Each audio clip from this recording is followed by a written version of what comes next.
aussi. En fait, finalement, la zombification, c'est ça, c'est une folie méthodique. Qui a des conséquences surprenantes, avec des paradoxes. C'est aujourd'hui, bon, les gauchistes, en réalité, protègent le capital, enfin se mettent au service du grand capital, en soutenant le LGBT ou l'immigrationnisme.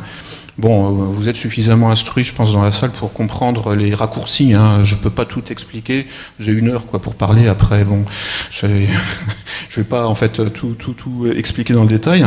Ça donne des nationalistes ethniques, par exemple en Ukraine, qui en fait luttent contre la race blanche, fondamentalement, qui font une révolution pour rentrer dans l'UE, dans l'OTAN, c'est-à-dire des organisations supranationales qui font la promotion de l'immigration extra-européenne.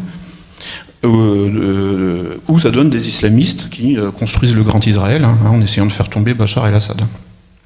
Donc voilà, donc 3 types militarisés, 3 types humains militarisés, ou paramilitarisés, puisque ce sont des paramilitaires, qui font n'importe quoi.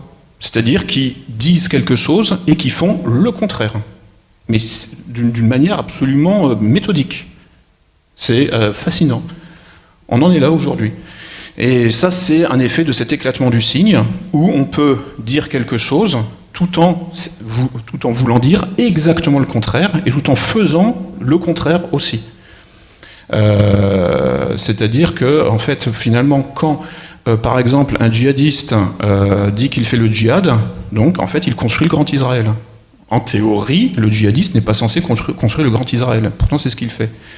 Quand un nationaliste ethnique ukrainien dit qu'il veut défendre la race blanche en faisant un putsch contre Yanukovych en 2014, en fait, concrètement, il obéit à un programme qui va faire rentrer son pays dans l'UE, dans l'OTAN, et donc dans des programmes qui sont appliqués maintenant au Parlement ukrainien avec des lois pro-LGBT et des lois immigrationnistes.